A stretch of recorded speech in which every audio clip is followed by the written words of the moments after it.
우리가 볼 말씀은 사무엘상 16장 11절부터입니다. 사무엘상 16장 11절 12절 말씀 읽도록 하겠습니다. 또 사무엘이 이새에게 이르되 아들들이 다 여기 있느냐. 이새가 이르되 아직 막내가 남았는데 그는 양을 지키나이다. 사무엘이 이새에게 이르되 사람을 보내어 그를 데려오라. 그가 여기 오기까지는 우리가 식사 자리에 앉지 아니하겠노라. 이에 사람을 보내어 그를 데려오매 그의 빛이 붉고 눈이 빼어나고 얼굴이 아름답더라. 여호와께서 이르시되 이가 크니 일어나 기름을 부으라 하시는지라. 아멘. 자, 이 사무엘이 이새에게 와서 아들들을 보자고 하는데 첫째 아들부터 쭉 와서 선을 봅니다. 말하자면. 그런데 한 명이 빠져 있어요. 막내 아들이 아직 나타나지 않았다는 거. 아직 너무 어려서 이새가 감히 그가 왕이 되겠나 해서 보이지도 않은 거죠. 그래서 양치고 있다고 얘기합니다. 어른들의 모임에 참석할 만한 그런 아직 조건이 되지 않다는 것이죠. 그런데 문제는 앞에 선을 봤던 형제들 모두 하나님께서 택한 왕이 될 자질을 가지고 있지 않았다는 거예요. 그래서 사무엘은 막내 아들을 데려오기 전에는 식사 자리에 앉지 않겠다. 분명히 하나님께서 이새에게 가라고 하셨는데 아직까지 이 눈에 차는 사람이 안 나타났으니까. 그죠? 이들이 지금 하나님 앞에서 제사를 지낸 후에 같이 식사를 해야 되는데 식사가 지금 문제가 아니었던 거예요. 그러니까 지금 이 모습은 사무엘의 의지를 보여주죠. 또 추천한 사명 음식. 쉽게 말하면 지금 밥 먹는 게 문제냐? 하나님의 일이 먼저지. 이거 중요한 얘기예요. 간단한 얘기가 아니죠. 주님의 뜻을 받드는 사람은 언제나 주님의 뜻을 하는 것이 그 사명을 감당하는 것이 우선순위의 첫 번째다. 이게 성도의 기본 자세예요. 특히 이런 이스라엘의 장래 운명에 관계되는 중요한 일 아닙니까? 그러니까 하나님이 시키신 일을 뒤로 밀어두면 안 돼요. 우리가 급하게 되면은 그때는 하나님 뜻대로 하겠습니다 하잖아요. 내가 좀 여유가 있으면 천천히 할게요 하는 경우가 많아요. 이게 하나님을 무섭게 보는 거예요. 그래서는 안 된다는 거죠. 이거 12절에 이 다윗이 나타나는 모습이 드디어 보여집니다. 이에 보내어 그를 데려오매 그의 빛이 붉고 눈이 빼어나고 얼굴이 아름답도다. 외양을 표현한 거죠. 여호와께서 가라사대 이가 그니 이가 왕이 될 사람이라는 거예요. 기름을 부으라. 참. 다윗이 이제 세상에 등장하는 그런 중요한 모습이죠. 그의 빛이 붉다. 일반적으로는 얼굴, 볼이 붉다, 밝았다는 거죠. 아직 젊다는 표현일 수도 있고 여러 가지 해석을 하게 만듭니다. 또 어떤 학자들은 머리털이 붉다 이렇게 해석하는 학자도 있어요. 어쨌든 이런 표현은 아직 어리다, 소년이라는 거죠. 대장부 같이 아주 털이 나고 늠름하고 이런 모습은 아니고 그와 오히려 반대되는 소년의 모습이다 하는 것이죠. 눈이 빼어나다 하는 것은 총기가 있어서 초롱초롱 반짝인다 하는 것이죠. 또 얼굴이 아름답도다. 이건 외양뿐만 아니라 그의 아름다운 내면적 인품을 묘사하는 그런 모습을 보여주는 것입니다. 그래서 이런 표현을 한 거죠. 그래서 그를 기름 부은다. 드디어 왕으로 세우는 놀라운 결단을 하게 되는 거죠. 이게 바로 이 사무엘이 보기에 그가 이스라엘의 2대 왕이 되기에 합당한 사람, 하나님이 택한 사람이었다 하는 것입니다. 우리가 7절에서 중요한 말씀을 이미 봤었죠. 그의 영모와 키를 보지 말라 그랬어요. 사람은 외모를 보거니와 나 여호와는 중심을 본다. 사울을 버릴 때 하신 말씀이거든요. 이 참 중요한 말씀을 다시 한번 생각해 봐야 돼요. 하나님은 중심을 보신다. 사울과 다윗이 뭐가 차이 있나? 사울은 자기중심적인 사람, 철저히 또 사람 중심적, 사람의 눈치를 보고 왕위를 지키려 했던 사람. 반면 다윗은 하나님 중심의 사람이라. 그래서 쓰임 받았다는 거예요. 오늘 이 중심이 어디 있느냐 하는 것에 대해 생각을 해보려는 거예요. 한 인간의 중심이 어디 있느냐는 어떻게 드러나는지 아세요? 남이 나를 욕할 때, 또 주의 종을 대할 때, 또 마음을 쓸 때, 이럴 때 나타나는 거예요. 여러분, 우리가 무엇에 따라 슬퍼하고 기뻐하느냐, 이걸 보면 그 사람의 중심을 알 수 있어요. 욕을 먹을 때는 다른 사람에게 어떻게 하느냐는 거예요. 그 사람과 같이 싸우려 하면 안 된다. 그것도 하나님이 내가 욕먹을 만 하니까 그러겠지. 이렇게 받는 사람이 있어요. 그게 다윗이었다. 다윗이 압살롬의 반역으로 피난 갔을 때가 있잖아요. 베냐민 지파의 시므이가 다윗이 이제 힘이 없어지자 욕을 퍼붓습니다. 사무엘하 16장에 그런 얘기가 나와요. 다윗이 사울을 죽여서 이런 고난을 받는다. 얼토당토하는 비난까지 막 퍼부어죠. 이런 저주는 말도 안 되는 악의적인 모함이거든요. 다윗이 힘이 있을 때는 꼼짝 못하다. 다윗의 군대 장관 아비새가 왕을 저주함으로 그의 머리를 베겠다가 이렇게 얘기해요. 그런 상황에서 다윗이 뭐라 그러냐, 그냥 내버려 두라. 하나님이 그를 시켜서 저주하라고 한 것이다. 이런 상상도 못할 대답을 합니다. 자기가 욕먹을 짓 했다. 스스로 겸비한 거죠. 다윗이 원통하고 억울한 일을 당할 때 또 뭐라고 하는지 아십니까? 자신이 원통한 일을 당하니 하나님이 상을 주실 것이다.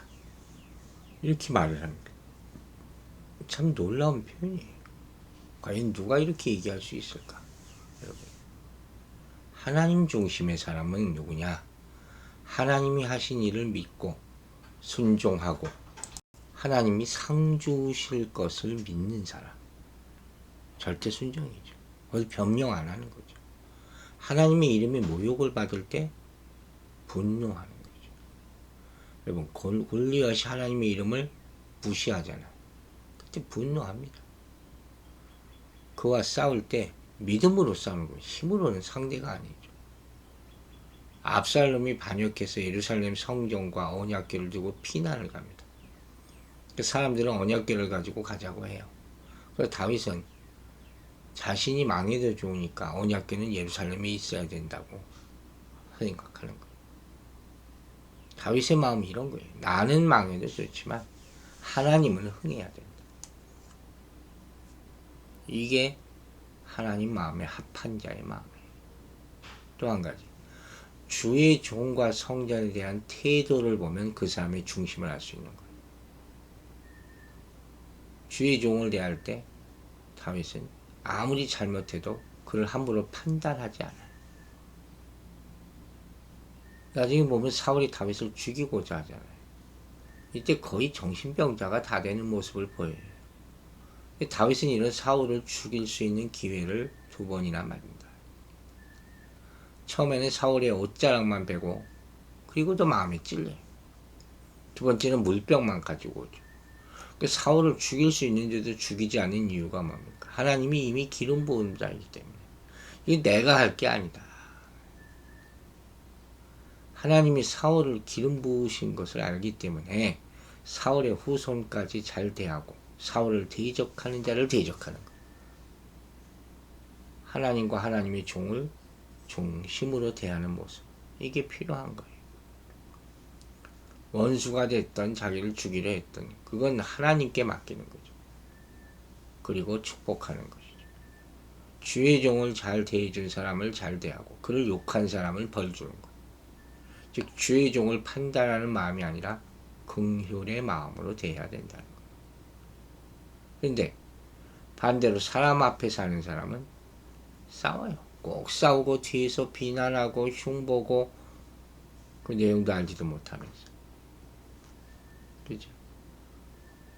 사울은 다윗과 끊임없이 싸우잖아요. 그러다가 파멸을 하는 것이죠. 대제사장 아히말렉이 다윗을 좀 잘 대해줬다고 제사장 85명이나 죽여요. 다 죽여요. 그 문제죠. 하지만 다윗은 하나님의 종을 경외할 뿐만 아니라 주의 전을 사랑했다 하는 것이죠. 힘들고 지칠 때마다 주의 전을 찾아가서 기도하죠. 배고프고 무기가 없을 때 주의 전을 찾아가서 제사장에게 도움을 얻는 거죠. 그는 주의 전의 하루가 악인의 장막의 첫날보다 낫다고 고백합니다. 주의 전의 문지기가 악인의 집에서 대신을 하는 것보다 낫다고 고백합니다. 시편 85편에 있는 말씀이죠. 배가 고파 무기 없고 힘들 때 그때마다 주의 계신 하나님이 계신 곳을 찾아갔다 하는 것이죠. 반대로 중심이 사람에게 있는 사람은 위기의 순간에 누굴 찾겠습니까? 사람을 찾아가는 거예요. 하나님이 아니라. 사울은 블레셋 왕이 쳐들어오자 무당을 찾아가요. 일이 잘 될 때는 하나님을 찾는 것 같아요. 위기의 순간에는 누구든지 자신에게 도움을 줄 수 있다 생각하는 사람을 찾아가요. 이게 마음의 중심이라는 거예요. 또 한 가지. 그 마음에 사랑이 있느냐, 미움이 있느냐, 이걸 보면 그 사람의 중심이 어디 있느냐를 알 수 있어요. 시편을 쭉 읽다 보면 다윗이 하나님을 얼마나 사랑하는지를 알 수 있는 거예요. 그 어떻게 나타나느냐. 하나님을 사랑하는 사람은 하나님께 드리는 것이 아깝지 않아요. 하나님이 천막에 거하는 것을 알고 하나님을 위로해 드리려고 성전은 짓겠다 하는 거죠. 당시 누가 그런 생각을 했겠습니까? 거기 하나님은 감동하시죠. 하나님의 마음과 다윗의 마음이 통하는 거예요. 그래서 하나님은 이런 다윗에게 후손 가운데 메시아를 보내겠다 하는 거예요. 통로로 쓰시겠다. 다윗은 하나님을 사랑하여 언약궤를 옮길 때 왕의 체면도 생각하지 않고 춤을 춥니다. 진정한 기쁨을 표현합니다. 여러분, 하나님을 사랑하는 사람은 하나님 앞에 이렇게 솔직한 거죠. 그러나 사람 중심의 사람은 긍휼 대신에 미움이 있죠. 사랑 대신에 미움이 있어요. 사울의 마음에는 항상 미움이 있어요. 적대감이 있어요. 항상 시기감이 있어요. 그 근본이 뭐냐? 그가 하나님을 진정으로 사랑하지 않았기 때문이라는 거예요. 하나님을 사랑하면 사랑하는 사람의 말을 듣게 돼 있어요. 그러나 그는 하나님의 말을 계속 거부합니다. 하나님이 아말렉을 진멸하라 했지만 진멸하지 않았죠. 요나단이 금식하라는 명령을 어기니까 죽이고자 하죠. 자신의 체면에 조금이라도 손상이 오면 다 죽이는 거예요. 아들도 죽여요. 결국 다윗을 시기심으로 죽이고자 했던 것 아닙니까?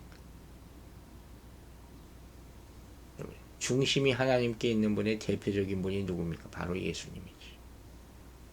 예수님은 성전이 더럽혀질 때 가장 분노하셨어요. 거룩한 분노죠. 그리고 복음을 사람들이 영접하면 기뻐하셨어요. 예수님 자신이 모욕을 받고 침뱉음을 당해도 다 참고 견디셨어요. 하나님의 뜻을 따르기 위해서, 순종하기 위해서. 하나님이 세우신 자들이 철저하게 순종합니다. 하나님이 세우신 빌라도의 말까지 순종합니다. 예수님께서는 주의 전을 사모하는 열심히 자신을 삼켰다고까지 얘기했어요. 또한 예수님은 긍휼히 여기는 마음이 있었죠. 아들을 잃은 과부와 문둥병자, 배고픈 자들, 가난한 자들 긍휼히 여기셨습니다. 여러분, 우리는 다 자기 중심적이에요. 인간 중심적이에요. 그래서 빨리 절망하는 거예요.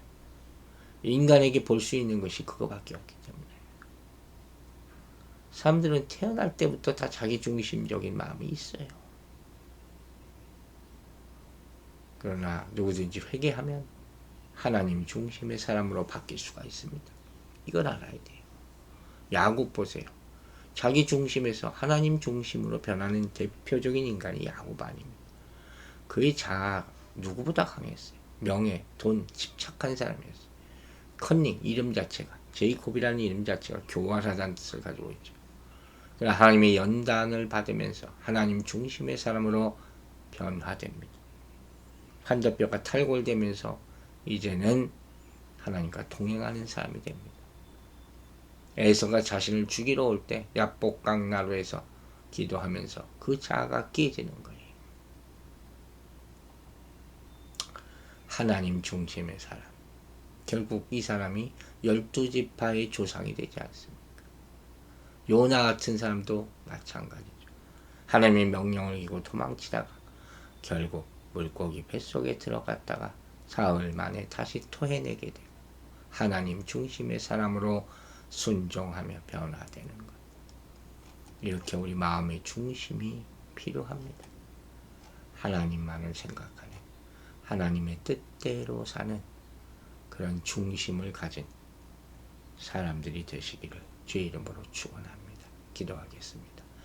아버지 하나님, 이제 다윗의 시대가 시작되는 기름 부음의 모습을 봅니다. 하나님께서 택하신 이유를 우리는 곰곰이 생각해야 할 것입니다. 우리가 하나님께 불평불만을 먼저 내뱉지 말고 하나님께서 과연 나를 사랑하실 만한 이유가 있는가 생각해 봐야 할 것입니다. 하나님 중심의 사람, 사람 중심의 사람, 나는 과연 어디에 속합니까? 하나님 중심으로 살게 하여 주시옵소서. 내 마음의 중심에 하나님이 가득 차서 모든 인간적인 생각과 욕망과 불평과 불만과 시기와 질투를 다 없이 하게 하여 주시고 오로지 하나님만 따르는 모습으로 평생 동안 살게 하여 주시옵소서. 어떤 비난과 조롱도 감당하게 하여 주시고 진정한 하나님의 사람으로 모습을 나타낼 수 있도록 오늘도 도와주시옵소서. 감사드리며 예수 그리스도의 이름으로 기도했습니다. 아멘.